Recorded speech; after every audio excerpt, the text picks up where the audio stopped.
Vous le savez, Julie, il y a un nouveau délit de harcèlement scolaire qui a été créé par la loi du 24 février 2022. Ça introduit non seulement ce délit spécifique, encore une fois, qui est caractérisé en matière de harcèlement scolaire au pluriel, et puis surtout, les auteurs de harcèlement encourent désormais jusqu'à 10 ans de prison et 150 000 € d'amende en cas de suicide ou de tentative de suicide de la victime harcelée. Ça fait partie aussi des infos que vous donnez à ces enfants avec les cours de négociation d'ADN Kids, leur donner toutes les cartes, toutes les informations pour qu'ils puissent savoir s'en saisir. Exactement. L'approche qu'on a, nous, dans les écoles, on parle évidemment aux enfants harcelés et on parle évidemment aux enfants harceleurs et puis on parle à tous ceux qui voient et qui ne font rien.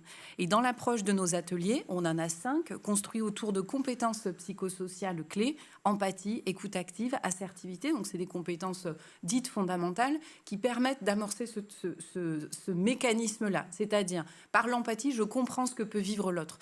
Souvent, les spécialistes de harcèlement vous diront, le harceleur n'a pas toujours pleinement conscience des conséquences de ses actes.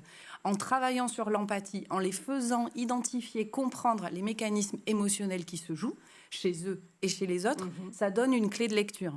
La seconde chose, c'est évidemment, dans nos ateliers, on s'adosse à la négociation pour parler du non négociable. Le non négociable, ça sous-tend des notions de consentement. Parfois, quand on parle à des classes de CP ou de CE1, on est les premiers qui arrivons pour dire il y a des choses que même à 7 ans, on ne peut pas accepter.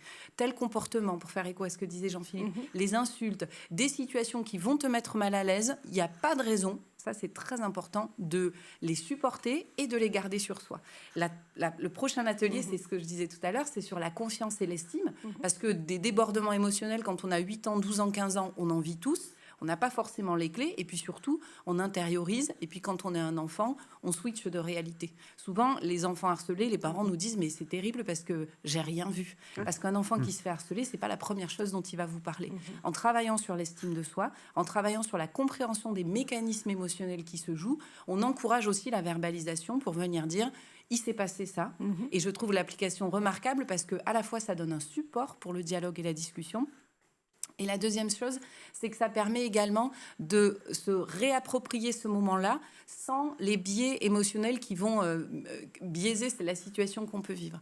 Donc c'est tout ce mélange-là vraiment de compétences qui les rend acteurs de la situation et qui leur donne des clés de compréhension sur eux, qui leur permet d'être capable de venir de dire cette chose-là que j'ai vécue, c'est pas normal que ça se soit passé comme ça, je peux pas rester dans cet état-là. Ouais. Et c'est valable pour ces 3 types de publics, donc harcelés, harceleurs et puis témoins qui ont aussi un rôle à jouer dans ces mécanismes de violence.